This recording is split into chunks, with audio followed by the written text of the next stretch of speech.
할렐루야. 오늘도 복된 주일 하나님 말씀, 하나님 은혜를 사모함으로 예배를 나오는 사랑하는 성도들에게 오늘도 말씀 통하여서 예배를 통하여서 하늘로부터 오신 하늘의 신령한 은혜와 평강이 여러분의 가정과 생업과 모든 삶의 지경 가운데 풍성히 넘치실 수 있기를 우리 주님의 이름으로 간절히 축복합니다. 서양 철학에는 두 개의 큰 줄기가 있습니다. 철학 얘기를 설교할 때 시작할 때부터 어렵게 하냐라고 생각하실 수 있지만 여러분 다 알고 있는 내용입니다. 서양 철학의 큰 두 가지 줄기, 첫 번째는 유신론이고 두 번째는 무신론입니다. 유신론은 무엇입니까? 유신론은 바로 말 그대로 신이 있다라고 하는 전제에서 출발하는 것이고요. 무신론은 여러분이 다 알고 있는 대로 신은 없다라고 하는 전제에서 출발하게 되어집니다. 그런데 이 두 가지 철학이사죠. 이 유신론과 무신론의 가장 첨예한 논쟁 중에 하나는 무엇이냐? 바로 과연 신이 인간을 만들어냈느냐, 그리고 아니면 인간이 신을 만들어냈느냐라고 하는 논쟁입니다. 여러분 어떻습니까? 우리는 다 예수 믿는 사람들이기 때문에, 하나님을 믿는 사람들이기 때문에 하나님이 인간을 창조하였다라고 그렇게 알고 믿고 있지만 무신론자들은 그렇게 생각하지 않는다는 것이죠. 무신론자들은 신이 인간을 창조한 것이 아니라 인간이 신을, 그리고 신이 하나님을 만들어냈다라고 생각하고 그리고 그렇게 가르친다는 것입니다. 보다 정확하게 말하면 사실 신은 원래 존재하지 않는데 인간이 필요에 의해서 신을 만들어냈다라고 저들은 생각하고 또한 주장하고 있습니다. 그런데 여러분, 대표적인 유신론 작가인 러시아의 문어 도스토옙스키는 죄어벌이라고 하는 유명한 소설에서 이런 말을 했습니다. 사람들이 죄를 범하려고 할 때 마음속에 다가오는 가장 껄끄러운 생각의 중심에는 바로 신이 있다. 그 신이 지금 나의 죄 짓는 행동을 지켜보고 있고 나의 모든 행동들을 감시하고 있고 그런 생각들이 부담스럽게 하고 힘들게 하기 때문에 인간은 차라리 신이 없었으면 좋겠다라고 생각한다. 여러분 그렇죠? 바로 인간들의 이런 생각들이 무신론을 만들어낸 출발 지점이 되어진다라고 하는 것입니다. 그래서 여러분이 다 알고 있는 불행한 천재 철학자 프리드리히 니체는 신이 없었으면 좋겠다라고 하는 것이 아니라 여기서 더 나아가서 신은 죽었다라고 말했습니다. 무신론자들은 오늘도 그렇게 인간의 마음속에 존재하고 있는 이런 신에 대한 인식, 하나님에 대한 인식을 이렇게 의도적으로 애써 부인하면서 살아가고 있습니다. 오늘 본문의 이야기는 여러분이 너무나도 잘 알고 있는 이야기입니다. 탕자의 비유 이야기입니다. 요즘 신한 말로 돌탕이라고 하죠. 돌아온 탕자 이야기. 여러분들 10번도 더 들은 설교입니다. 우리 교회에서도 제가 처음 한 설교가 아니라 1년에 한 번씩은 설교한 내용인 것 같습니다. 여러분 다 알고 계시는 내용이죠. 어떤 집에 두 아들이 있는데 그 둘째 아들이 자신의 아버지에게 자신에게 돌아올 유산을 미리 좀 땡겨서 달라고 해서 그 유산을 받아가지고 먼 나라로 그 집을 떠나서 가출해 버리고 말았습니다. 여러분 잘 알고 있는 내용이지만 오늘 우리는 이 본문을 통해서 저는 이 세 가지 질문을 함께 해보고 싶습니다. 이 세 가지 질문을 통해서 오늘 이 돌아온 탕자의 이야기, 그리고 이 두 아들의 이야기가 오늘 우리에게 어떤 의미인지 한번 생각해보고 싶습니다. 그 첫 번째 질문은 바로 이것입니다. 그가 왜 가출했는가? 라고 하는 질문입니다. 여러분, 둘째 아들 왜 가출했습니까? 성경에는 그 둘째 아들이 무엇 때문에 그 집에서 가출했다라고 하는 데에 대해서 그 동기에 대해서는 여전히 침묵하고 있습니다. 그런데 사실 이 둘째 아들이 가출의 동기는 죄어벌에 있는 내용과 크게 다르지가 않습니다. 그것이죠. 아버지가 늘 나를 지켜보고 있다는 것입니다. 하나님이 나를 지켜보고 있는 것처럼 아버지가 나를 늘 지켜보고 있고 나를 주목하고 있고 나를 바라보고 있다라고 하는 그 아버지의 시선이 부담스럽고 불편하다는 것입니다. 그래서 아들은 그 아버지에 대한 그런 시선을, 아버지의 그런 시선과 아버지의 그런 바라봄을 구속으로 느꼈고, 그래서 자유를 찾아서 먼 나라로 떠나게 되었다라고 하는 것입니다. 그 먼 나라는 어떤 것입니까? 아버지가 나를 지켜보지 않는 것, 아버지의 간섭이 없는 것, 아버지의 잔소리가 없는 것, 아버지가 나를 더 이상 지켜보지 않는 그곳으로, 그 자유의 나라로, 그 먼 나라로 떠나가 버리고 말았다는 것이죠. 이것을 오늘 우리의 언어로 우리의 상황 가운데로 이야기하면 이렇게 얘기하면 비슷할 것 같습니다. 부담스러운 목사의 설교 소리가 들리지 않는 먼 나라. 신경 쓰이게 만드는 찬양 소리가 들리지 않는 그 먼 나라. 시끄러운 기도 소리가 들리지 않는 그 먼 나라. 그 자유의 먼 나라를 향해서 떠나간 것과 별반 다르지 않다는 것입니다. 여러분, 이런 사람들 우리 주변에 얼마든지 있죠. 그리고 어떻게 보면 여러분 집에 한 명씩 있는지도 모르겠습니다. 아버지의 시선이 부담스럽고 목사의 설교가 부담스럽고 시끄러운 찬양 소리, 시끄러운 기도 소리가 없는 그곳으로 도망가 버린, 가출해 버린, 떠나가 버린 그런 사람들 우리 주변에 얼마든지 있더라라고 하는 것입니다. 그런데 중요한 것은 오늘 우리가 함께 읽었던 이 본문의 이 포커스, 이 본문의 초점은 이 아들이 집을 떠나간 것, 집을 나간 것에 초점을 맞추고 있는 것이 아니라 그 아들이 떠남에 대해서 강조하고 있는 것이 아니라 그 아들의 돌아온 것에 대해서 강조점을 맞추고 있다는 것입니다. 다시 말해서 오늘 본문의 초점은, 오늘 본문의 포커스는 아들이 떠나간 것에 맞춰져 있는 것이 아니라 그 아들이 아버지 집으로 돌아온 것에 강력한 초점을 맞추고 있다는 것 사실입니다. 떠나갔던 그 아들이 고향으로 돌아왔습니다. 아버지에게로 돌아왔다라는 것이죠. 그래서 여러분, 오늘 이 본문의 드라마, 이 탕자의 이야기는 가출의 드라마도 아니고 그리고 반항의 드라마도 아닙니다. 그것은 바로 귀향의 드라마이고 아버지께로 돌아오는 회심의 드라마가 되어진다라고 하는 것입니다. 자, 그렇다면 두 번째 질문은 이것입니다. 그 아들을 집으로 돌아오게 한 이유가 무엇일까? 무엇이 그 아들을 집으로 돌아오게 했는가라고 하는 질문입니다. 자, 아들이 첫 번째 질문은 무엇이었습니까? 첫 번째 질문은 그 아들이 왜 집에서 떠나갔는가? 그 집에서 떠나간 동기였는데 이제는 돌아왔는데 그 아들이 돌아오게 한 이유는 무엇인가? 그 돌아온 동기는 무엇인가라고 하는 질문입니다. 그렇게 의기양양하게 아버지의 유산을 받아가지고 집을 떠나갔던 그 아들이 집으로 돌아오게 한 이유는 무엇인가? 성경은 그 사실에 대해서 분명히 우리에게 그 아들이 집으로 돌아온 이유를 말씀해 주고 있습니다. 그 아들이 집을 떠나간 동기에 대해서는 침묵하고 있지만 그 아들이 집으로 돌아오게 된 동기 이유에 대해서는 아주 명확하게 이야기하고 있습니다. 오늘 본문은 4절 말씀을 함께 우리 한 목소리로 읽어보겠습니다. 한번 4절 말씀 함께 읽겠습니다. 시작. 다 없앤 후 그 나라에 크게 흉년이 들어 그가 비로소 궁핍한지라. 아멘. 자, 그 나라에 뭐가 들었다고요? 뭐가 들었다고요? 아닙니다. 흉년이 아니라 큰 흉년입니다.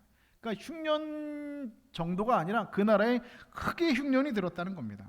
큰 흉년이 들어서 비로소 그가 궁핍하게 되었다라고 성경은 기록하고 있습니다. 자, 여러분, 이 아들은 아버지의 그 재산을 받아서 사업에 크게 성공해서 멋지게 한번 살아보고 멋지게 아버지께 집으로 컴백홈하려고 하는 그런 꿈을 가지고 집을 떠났습니다. 그러나 그를 기다리고 있는 것은 무엇이었습니까? 궁핍함이었습니다. 배고픔이었습니다. 그는 먹을 것이 없는 흉년을 만나게 되었습니다. 이 아들은 아버지의 잔소리가 없는 곳, 간섭이 없는 곳, 그 자유의 나라를 꿈꾸면서 떠났습니다. 그러나 그에게 돌아온 것은 아주 기본적인 자유도 누릴 수 없었던 돼지치는 종으로 전락한 삶이었습니다. 이 아들이 만나게 된 것은 자유가 없는 흉년을 만나게 되었다는 것이죠. 그는 많은 사람의 사랑을 받는 자신의 모습을 꿈꾸면서 떠났을 것입니다. 그러나 그는 아무도 자신을 돌아보지 않는 철저한 외로움을 지금 경험하고 있습니다. 그는 분명 사랑이 없는 인생의 흉년을 만나고 있습니다. 그의 인생은 이처럼 모든 면에서 흉년을 만나고 있습니다. 다시 말해서 큰 흉년을 만나고 있는 것이죠. 아버지를 떠남으로 인해서 모든 것을 얻을 수 있을 것이다 라고 생각했지만 그 결과는 정반대였습니다. 아버지를 떠남으로써 모든 것을 얻을 수 있었던 것이 아니라 모든 것을 잃어버렸습니다. 그 아들이 만난 것은 바로 큰 흉년 만나게 되었습니다. 외로움의 흉년을 만나게 되었고 사랑이 없는 흉년을 만나게 되었고 배고픔의 흉년을 만나게 되었습니다. 앞에서 말씀드렸던 도스토옙스키의 죄와 벌이라는 책에는 또 이런 말이 기록되어져 있습니다. 우리가 신을 버릴 때, 우리가 신을 떠날 때 우리는 신만 떠난다, 하나님에게서만 떠나고 하나님만 버린다라고 생각하지만 사실은 하나님을 버리는 그 순간 우리는 모든 것을 버리게 되고 모든 것을 떠나게 된다. 여러분 어떻습니까? 우리도 마찬가지입니다. 우리가 하나님을 버릴 때 사실은 우리는 모든 것을 버리고 있는 것입니다. 하나님만 떠난다라고 생각했지만 모든 것에서 떠나고 있고 하나님만 버린다라고 생각하고 있지만 우리는 사실은 모든 것을 버리고 있다는 것이죠. 우리는 그래서 하나님을 잃어버린다 생각하지만 사실은 모든 것을 잃어버리면서 살고 있는지 모릅니다. 예레미야서 2장 13절은 이렇게 말씀하고 있습니다. 내 백성이 두 가지 악을 행하였더니 곧 그들이 생수의 근원이 되는 나를 버린 것과 스스로 웅덩이를 판 것인데 그것은 물을 가둬두지 못할 터진 웅덩이들이니라. 여러분, 하나님을 떠난 결과가 무엇이라고 예레미야가 고백하고 있습니까? 아무리 애를 써서 물을 담아도 결코 채울 수 없는 터진 웅덩이를 끌어안고 있는 것과 같다라고 말씀하고 있습니다. 아버지를 떠난 그 아들의 삶은 이처럼 터진 웅덩이를 채우려는 것과 같았습니다. 아무리 애를 쓰고 아무리 노력하고 아무리 물을 채워 넣으려고 한다고 하더라도 아무것도 채울 수 없었다는 것입니다. 이번 한 번만 더 쏟아 부으면 채워질 것 같은데 또 쏟아 붓자마자 아무것도 흔적도 없이 사라져버리는, 마치 깨진 독에 물 붓는 것 같은 그런 부질없는 일의 반복일 뿐이었습니다. 그리고 결국 그는 인생의 모든 부분에서 이와 같은 흉년을 만나게 되었습니다. 그런데 이 흉년 속에서 아들이 한 가지 생각을 합니다. 그 아들의 생각을 오늘 본문 17절에서는 이렇게 기록하고 있습니다. 오늘 본문 17절 말씀 우리 한 목소리로 함께 읽겠습니다. 17절 말씀 있습니다. 시작.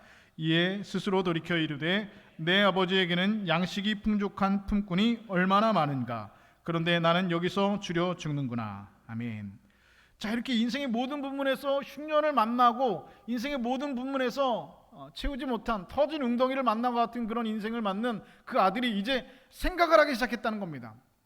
그 생각을 하면서 오늘 처음에 17절의 시작은 스스로 돌이켜 이르되 라고 말씀하고 있습니다. 여러분, 이 말씀이 참 중요합니다. 스스로 돌이키다 라고 하는 말이 영어 성경을 보면 이렇게 기록하고 있습니다. He came to himself라고 기록을 하고 있습니다. 무슨 뜻입니까? 그 자신에게로 돌아갔다라는 말입니다. 다시 말해서 아버지에게로 돌아간 것이 아니라 그는 스스로 돌이켜 이르되 라고 말씀, 자기 자신에게로 돌아가고 자기 스스로에게로 돌아갔다라고 성경은 기록하고 있다는 것이죠. 그 아들은 지금까지 자기 자신을 사실은 잃어버리고 살고 있었습니다. 자기가 누구인지 잊고 살았습니다. 여러분, 사실 이 아들이 여러분 누구였습니까? 이 아들은 아버지의 아들이었습니다. 그 아버지는 어떤 사람이었습니까? 그 아버지는 아주 부자입니다. 그 아버지 집에 곳간에는 곡식이 가득히 차 있습니다. 아버지 집에 있는 품꾼들은 먹을 양식이 풍족히 있었습니다. 그런데 그런 아버지의 아들인 자신이 멀리 타양 땅 돼지우리에서 쥐염 열매도 주는 사람이 없어서 못 먹고 있다는 것이죠. 그제서야 비로소 아들은 생각하게 되었습니다. 우리 아버지는 부자구나. 우리 아버지의 국가는 가득 차 있구나. 나는 그런 아버지의 아들이구나. 우리 아버지의 품꾼은, 우리 아버지의 집에 있는 품꾼은 먹을 것이 많구나. 그런데 나는 지금 쥐염 열매도 주는 사람이 없어서 못 먹고 있구나. 그런데 내가 생각해 보니까 우리 아버지의 아들이었구나라고 그 아들은 자기 스스로에게 돌아가려고 생각하고 있었다는 것이죠. 그리고 아버지 집에서 아버지와 함께 살 때의 모습을 생각하게 됩니다. 그는 아버지와 함께 있어서 누릴 수 있었던 풍요로움이 생각났고, 아버지와 함께 있어서 누릴 수 있었던 그 따뜻한 아버지의 미소가 생각이 났고, 함께 누릴 수 있었던 아버지의 그 사랑이 생각났습니다. 그리고 아버지가 하던 말들, 그때는 잔소리처럼 들렸지만 그 잔소리가 사실은 자신을 향한 아버지의 깊은 애정이 담겨져 있다라는 것을 비로소 그 아들은 그제서야 깨닫게 되었습니다. 그리고 아들은 생각했습니다. 사실은 그때가 자유로운 것이구나. 내가 자유를 찾아서 떠나갔지만 사실은 그때가 지금보다 훨씬 더 자유로운 때였구나라고 아들은 생각하기 시작했다는 것입니다. 그래서 그는 그 돼지우리에서 이제 아들은 일어나서 결국 자기 자신에게로 돌아가기로 생각했습니다.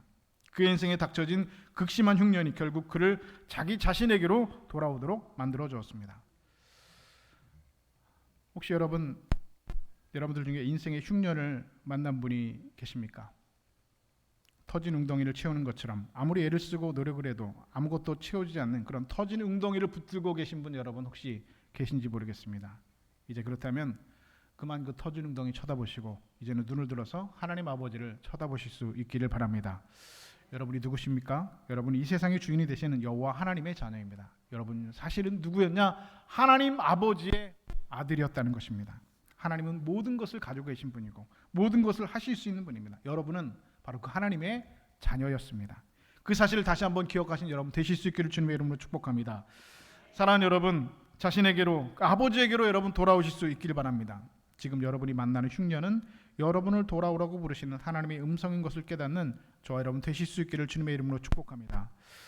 이런 설교하면 혹시나 속에서 마음속에서 이런 생각하시는 분 계실 것 같아서 미리 말씀드립니다. 나는 이미 아버지께로 돌아왔는데 그래서 지금 예배 잘 드리고 있는데 왜 목사님 또 이런 설교 하나 생각하시는 분이 혹여나 계실지 모르겠습니다. 뭐 혹여나 계실 게 아니라 계시겠죠. 이 설교는 오늘 내가 들을 설교가 아니라 우리 다모인대에 초청돼야 될 사람이 들어야 될 설교구나라고 생각하시는 분들이 계시겠죠. 이거는 나는 이미 돌아왔는데 나는 아버지 집에 있는데 지금 아버지 집에 있는데 왜 이 설교가 오늘 내가 들을 설교는 아니구나라고 생각하실지 모르겠습니다. 그러나 여러분은 하나님 아버지께 돌아와 있다라고 생각하실지 모르겠지만 하나님도 그렇게 생각하실까라고 하는 질문 한번 해보실까요? 그러면 어떠십니까? 나는 하나님 아버지 집에 있다라고 생각하지만 나는 하나님 아버지께 돌아와 있다고 생각하지만 하나님도 여러분 과연 그렇게 생각하실까라는 것입니다. 몸은 아버지 집에 있지만 마음은 여전히 하나님 아버지께로 돌아오지 않은 사람 저는 있을 것 같습니다. 우리 예배당에도 여러분 지금 이 자리에도 여러분 얼마든지 있다라고 생각합니다. 목사가 그렇다라고 생각하면 하나님이 여러분 그렇다라고 생각하실 것 같습니다.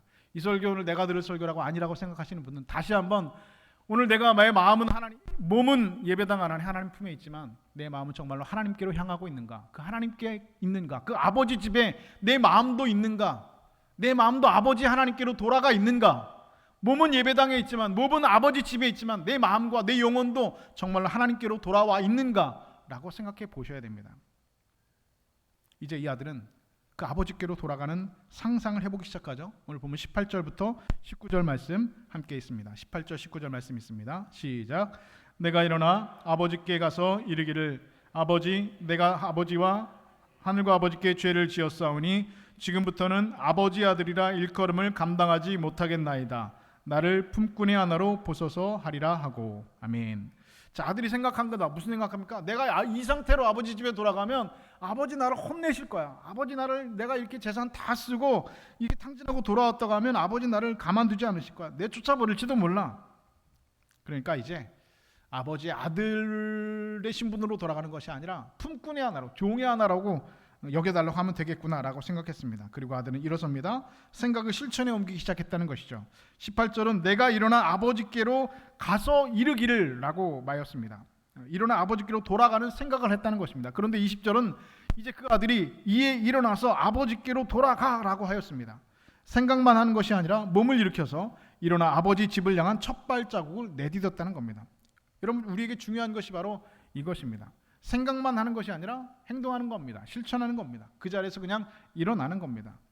물론 생각이 중요하죠. 생각이 없으면 아버지께로 돌아갈 생각도 하지 못합니다. 그러나 생각만 가지고는 아무 일도 일어나지 않습니다. 여러분 어떠십니까? 여러분 많은 생각하시죠? 내가 이제 기도해야지. 내가 이제 하나님 말씀대로 살아야지. 내가 이제 이러지 말아야지. 내가 이제 이 죄를 짓지 말아야지. 내가 이제 이렇게 살지 말아야지. 여러분 생각은 많이 하시지요. 그러나 여러분 그 생각만으로는 사실 아무 일도 일어나지 않습니다. 여러분 이 아들이 여러분을 생각했지만 이 아들은 생각에서 끝나지 않았습니다. 18절에서 그렇게 생각했지만 20절에서 그 아들은 아버지께로 이에 일어났다라고 기록하고 있습니다. 무엇이 중요합니까? 생각을 행동으로 실천하는 것이 여러분 훨씬 더 중요합니다. 이것은 여러분 결단이라는 것입니다. 결단이 여러분 얼마나 중요합니까? 어떤 사람 예수 믿으라고 하면 이렇게 얘기하는 분들이 있습니다. 생각해 볼게요 라고 얘기하시는 분들 계시죠. 근데 그런 사람 10년이 넘어도 여전히 생각만 하고 있습니다. 10년이 지나도 또 예수 믿으라고 하면 여전히 생각해 보고요 라고 얘기하고 있습니다. 나중에 지옥에 가서도 여전히 생각해 보고 지옥에 앉아 있을지 모르겠습니다. 여러분 우리 인생에서 중요한 것 중에 하나는 바로 결단하는 겁니다. 행동하는 겁니다. 실천하는 겁니다. 움직이는 겁니다. 생각했으면 그 생각에서 머물고 있으면 사실은 우리 주변에서 아무 일도 일어나지 않습니다. 제가 어떻게 이렇게 잘할까요? 생각만 하면서 우리 삶에 아무 일도 일어나지 않는 거 어떻게 이렇게 제가 잘할까요? 제가 해봐서 아는 거예요. 그렇죠? 저만 여러분 해보고 있습니까? 아니죠. 여러분 마음속에 있는 생각들이 있으시죠? 내가 이런 신앙의 결단들 내가 이렇게 살지만 안 되겠다. 하나님 아버지로 돌아가야겠다. 성경 읽어야지. 기도해야지. 말씀 읽어야지. 하나님 말씀대로 살아야지. 정신 차리고 살아야지. 여러분 생각은 많으시죠. 그러나 여러분 그 생각으로는 아무 일도 일어나지 않습니다. 중요한 것은 결단하는 겁니다. 결단하고 행동하고 실천하는 겁니다. 그 자리를 박차고 일어서 첫 발자국을 내딛는 것이 여러분 중요합니다.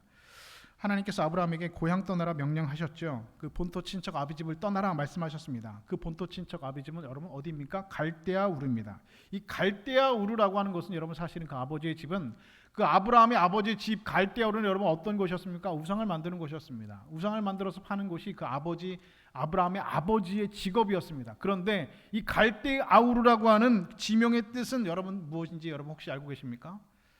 갈대아우르는 여러분 다 알고 있지만 그 갈대아우르의 지명의 뜻은 우리가 잘 알지 못하죠. 갈대아우르라는 지명의 뜻은 파괴의 잿더미라는 뜻입니다. 하나님께서는 갈대아우르를 떠나라고 하신 것은 내가 살고 있는 그 파괴의 잿더미에 앉아있지 말고 그것을 떠나라는 것입니다. 우상의 잿더미에 앉아있지 말고 그곳에서 같이 멸망하지 말고 그 갈대아우르 파괴의 잿더미를 떠나라 아브라함에게 말씀하신 것입니다.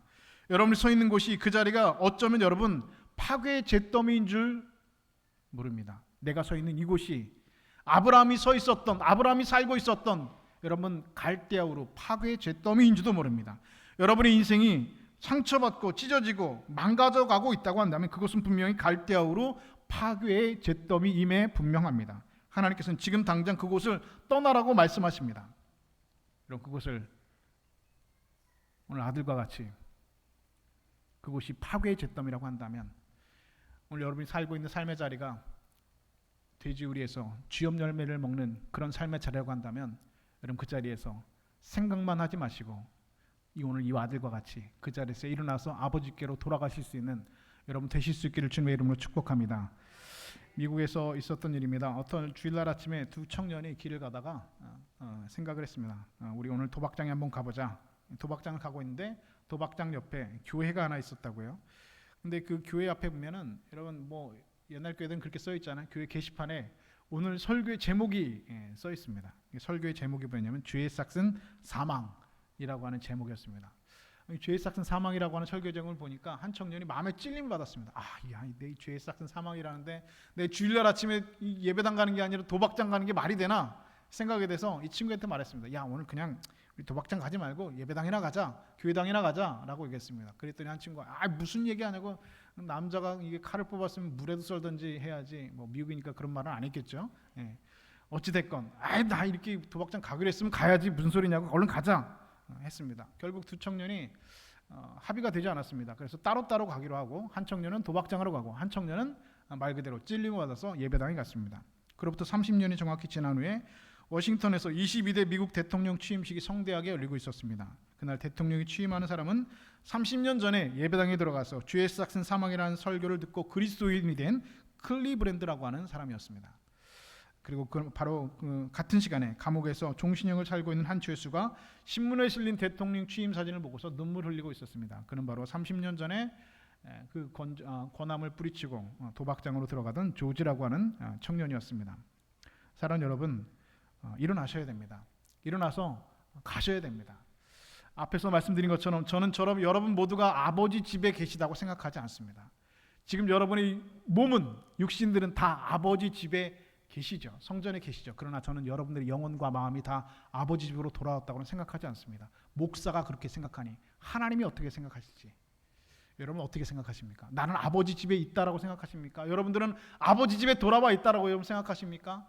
나 이제 왔으니 내 집을 찾아라고 찬송하겠다는 여러분 하나님 아버지 집에 여러분 돌아왔다라고 생각하고 여러분 안심하고 계십니까? 여러분 그러나 하나님도 그렇게 생각하실지는 여전히 미지수입니다.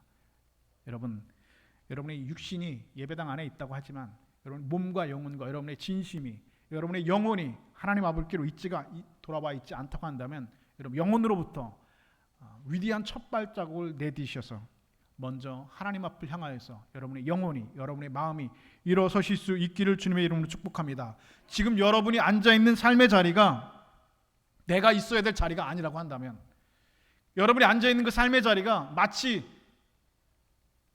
아브라함이 그 우상을 섬기는 그 멸망의 자리, 그 파괴의 잿더미 갈대아우르의 그 삶의 자리였다고 한다면 그것을 알았다고 한다면 여러분 그 즉시로 일어나셔야 됩니다. 아버지 집을 떠났던 아들은 지금 자리가 알고 있는 자리가 자기 자리가 아닌 것을 알았습니다. 그래서 그 아들은 자기 자리로 돌아갔습니다. 나는 여기에 있을 사람이 아니다. 나는 지금 돼지우리에 있을 사람이 아니다. 나는 이제 갈대아우르에 있을 사람이 아니다. 나는 지금 이곳에 있을 사람이 아니다. 나는 이 파괴의 잿더미 아래 살고 있을 사람이 아니다. 아버지 집에 있어야 될 사람이다라는 사실을 그 아들은 깨달았습니다. 그리고 깨닫는 즉시 그 아들은 일어섰습니다. 그리고 아버지 집을 향해서 발걸음을 내디뎠습니다. 지금 여러분의 삶의 자리가 파괴의 잿더미 갈대우르라면, 지금 여러분의 삶의 자리가 쥐염려를 먹고 있는 그런 돼지우리라고 한다면 지금 즉시 아버지 집을 향해서 일어나실 수 있는 여러분 되실 수 있기를 주님의 이름으로 축복합니다. 마지막 세 번째 질문은 그가 돌아왔을 때 어떻게 되었느냐라고 하는 질문입니다. 우리 20절 말씀 우리 한 목소리로 함께 읽겠습니다. 본문 20절 말씀 있습니다. 시작. 이에 일어나 아버지께로 돌아가니라. 아직도 거리가 먼데 아버지가 그를 보고 측은히 여겨 달려가 목을 안고 입을 맞추니. 아멘. 아직도 거리가 멀었다고 합니다. 그러니까 아직 거리가 멀리 있습니다. 아버지 집으로 돌아가는데 저기 지금 멀리 아버지 집이 보이고 있습니다. 그런데 여러분 본문 자세히 보시면 아버지가 그를 먼저 보았습니까? 아들이 그를 먼저 보았습니까? 아버지가 그를 먼저 보았다고 기록하고 있습니다. 저는 이 사실, 이 내용을 보면서 미처 깨닫지 못한 한 가지 사실을 다시 한번 깨닫게 됐습니다. 아들이 아버지를 먼저 본 것이 아니라 아버지가 아들을 먼저 보았다는 것입니다. 그럼 항상 우리는 그렇습니다. 우리가 먼저 하나님을 본 것이 아니라 우리 하나님 아버지가 우리를 항상 먼저 보고 계셨습니다. 그리고 하나님 아버지는 우리를 측은히 여겨서 달려간다고 성경은 기록하고 있습니다. 아들이 아버지께 달려간 것이 아니라 그 아버지가 아들을 향하여서 먼저 달려갔다고 성경은 기록하고 있습니다. 아들을 먼저 본 것도 아버지였고 그 아들을 향하여서 먼저 달려간 것도 아버지였습니다. 아들이 아버지 집을 향해서 한 발걸음 떨어지지 않는 발걸음 무겁게 발을 옮겨놓고 있을 때 아버지는 그 아들을 향해서 달려왔다고 성경은 기록합니다. 아들이 한 걸음을 옮겨놓을 때 아버지는 10걸음을 뛰어갔다고 성경은 기록하고 있습니다. 여러분 하나님 앞에 돌아갈 때에 이런 생각하신 분 계실 수 있습니다. 저도 그런 생각 해본 적 있습니다. 나 같은 놈 하나님께서 받아주실까? 나 같은 놈 하나님께서 반겨주실까? 나 같은 놈 하나님께서 기억이나 하실까? 하는 생각 여러분 하실 수 있습니다. 그렇다면 하나님께로 향하는 첫 번째 발걸음만 여러분 떼어놓으시면 됩니다. 여러분들이 하나님 아버지께로 돌아가기로 결심을 하고 발걸음을 떼어놓는 그 순간 하나님 아버지는 여러분을 향하여서 얼굴을 돌려주실 줄로 믿습니다. 여러분이 아직 하나님을 발견할 수 없지만 아직도 거리가 멀어서 하나님 얼굴이 아버지 얼굴이 보이지 않을 수도 있지만 하나님은 이미 여러분을 보시고 계셨습니다. 그리고 여러분들이 한 걸음을 옮겨놓을 때 하나님 아버지는 여러분을 향하여서 10걸음을 달려오시고 계십니다. 하나님 아버지를 향해 가는 그 길이 단지 몇 걸음을 걸어 나갈지라도 여러분은 이미 하나님 앞에 계시는 하나님을 발견하게 되실 줄로 믿습니다. 아들을 향해서 달려간 아버지는 아들의 목을 끌어안고 입을 맞췄다 기록하고 있습니다. 여기서 우리말 성경에는 입을 맞췄다라고 단순히 기록하고 있지만 원문 히브리어 성경에는 그 입을 맞추다라는 단어를 카테플레센이라고 기록을 하고 있습니다. 이 카테플레센이란 말은 그냥 단순히 입을 맞추다라는 말이 아니라 입을 맞추고 또 맞추고 또 맞추고 또 맞추고 또 맞춘다는 말입니다. 그럼 자녀에게 입을 맞춘 적이 마지막에 언제인지 기억이 나세요?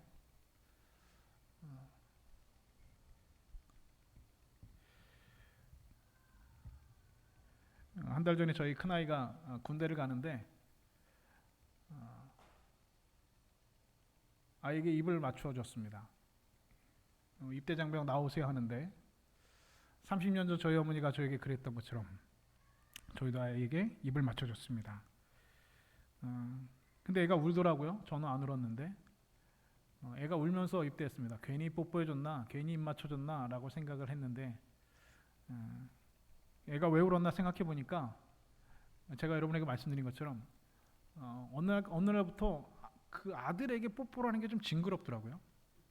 왜냐하면 애가 이제 수염이 나기 시작하니까 애는 뽀뽀를 하겠다는데 제가 그 뽀뽀를 하는 게 좀 도저히 못하겠더라고요. 왠지 남자한테 뽀뽀하는 것 같아가지고. 그리고 또 뽀뽀하면 또 애가 또 이제 수염이 나니까 따갑더라고요. 그래서 면도를 잘 안 하니까 따가워요. 그래서 징그러워. 야 뽀뽀 안 한다고 그랬는데 아이한테 뽀뽀를 입을 맞춰줬더니 그 아이가 울더라고요. 요즘에도 저는 그 밤에 잘 때 저희 6학년 된 딸아이한테 밤마다 뽀뽀를 해줍니다. 근데 그러더라고요. 저희 집사람이 이제 애가 컸으니까 뽀뽀를 좀 그만해주랍니다. 이제 애가 여자이고 이제 알 거 다 알게 됐으니까 이제 뽀뽀를 좀 그만해주랍니다. 그래서 한 일주일 전부터 새벽기도 마치고 가서 항상 자는 아이한테 뽀뽀를 해주고 다시 방으로 들어갔었는데 한 일주일 전부터 뽀뽀를 안 해주고 그냥 제 방으로 들어갔는데 이 마음이 좀 이상하더라고요. 왠지 좀 마음이 이제 떠나 보낸 것 같고 이제는 입을 못 맞추게 된 딸아이를 보면서 그런 생각이 들게 되었습니다. 여러분 마지막으로 자녀들에게 입을 맞춰준 게 언제인지 여러분 기억이 나십니까? 오늘 하나님 본문에서 본문에서 이 아버지는 그 아들에게 오랜만에 본 아들 그 입을 맞추는 것이 아니라 카테플레센 입을 맞추고 또 맞추고 입을 맞추고 또 맞추고 계속해서 입을 맞췄다라고 기록하고 있습니다. 그 아버지는 아들의 목을 끌어안고 그 아들이 계속해서 정신없이 그 아들에게 입을 맞춰댔습니다. 여러분 하나님 앞에 나갈 때 하나님께서는 이와 같이 여러분들을 기뻐하시고 여러분들을 맞아주신다는 사실이죠. 달려와서 여러분을 끌어안고 드디어 내가 돌아왔구나. 여러분에게 입을 맞추시고 또 맞추시고 카테플레센 입을 맞추시고 또 맞추시는 하나님이십니다. 지금 내가 어떻게 살아왔는가, 여러분이 어떤 삶에서 살았는가, 여러분 그것은 중요한 것이 아닙니다. 여러분들이 파괴의 뒷담화에 살았던 돼지 우리에서 쥐염 열매를 먹으면서 냄새나는 삶의 자리에서 있던 그것은 하나님 아버지께 중요한 것이 아닙니다. 내가 비록 더러워도 하나님의 자녀입니다. 여러분이 비록 더러워도 하나님의 자녀임이 사실은 변하지 않습니다. 여러분들이 비록 못날지라도 하나님의 자녀라고 하는 아버지 아들이라고 하는 사실은 변하지 않습니다. 이 세상에서 아무리 여러분이 몹쓸 지식을 하고 살았다고 할지라도 결코 포기할 수 없는 하나님의 자녀입니다. 하나님은 독생자 예수 그리스도를 여러분들을 위해서 찢으시는 그 대가를 삼으셨던 그 하나님, 그렇게 해서 우리를 구원하신 그 하나님을 여러분 기억해야 할 것입니다. 이 모습 이대로 있는 모습 그대로 하나님께 나아가기로만 한다면 하나님께서는 우리를 품에 안으시고 우리를 입맞추시는 그 하나님 되심을 다시 한번 기억하신 여러분 되실 수 있기를 주님의 이름으로 축복합니다. 사랑하는 여러분, 우리가 하나님 앞에 나아갈 때 하나님께서는 우리의 모든 죄와 허물들을 맞아주시고 용서해 주십니다. 죄로 얼룩진 누더기를 벗겨주시고 우리에게 새 옷을 입혀주시고 깨끗한 새 옷, 의의 새 옷을 입혀주시고 또 손에 가락지를 끼워주시면서 우리의 죄악된 신분들을 다시 한번 하나님의 자녀라고 하는 신분으로 우리를 회복시켜 주십니다. 그리고 2000년 전 예수 그리스도를 이 땅에 보내심과 같이 우리를 구원하시는 그 사실은 변함이 없습니다. 2000년 전 하나님께서 십자가에 예수 그리스도를 다루셨다는 것은 이미 내 모든 죄를 용서할 준비를 2000년 전에 이미 마치셨다는 것입니다. 오늘 저와 여러분들의 죄를 용서하실 준비를 하나님께서는 2000년 전에 이미 예수 그리스도를 통해서 준비해 놓으셨습니다. 이제 모든 준비는 다 끝이 났습니다. 하나님 아버지께로 돌아가기만 하면 됩니다. 무엇이 돌아가야 됩니까? 오늘 우리 육신을 말하는 것이 아닙니다. 오늘 여러분들의 영혼, 오늘 여러분들의 마음, 여러분들의 진심이 하나님 앞에 돌아가야 될 것입니다. 하나님은 우리가 돌아가기만 하면 그때 용서하시는 분이 아니라 이미 용서해 놓고 기다리시는 분입니다. 하나님이라는 그 사실을 마음속 깊이 기억하시는 저와 여러분 되실 수 있기를 주님의 이름으로 축복합니다. 이제 여러분의 삶의 자리가 쥐없는 열매를 먹는 그런 돼지우리와 같은 그런 삶의 자리였다고 한다면, 여러분의 삶의 자리가 파괴의 잿더미와 같이 갈대아우라와 같은 멸망의 자리라고 한다면, 터진 웅덩이를 끌어안고 있는 삶의 자리라고 한다면 다시 한번 결심하고 그 자리에서 일어나 하나님께 아버지께로 돌아가 아버지의 인체 참여하고 아버지의 품에 안기시는 복된 백성들, 그런 둘째 아들들 다 되시는 저와 여러분 되실 수 있기를 우리 주님의 이름으로 간절히 축원드립니다.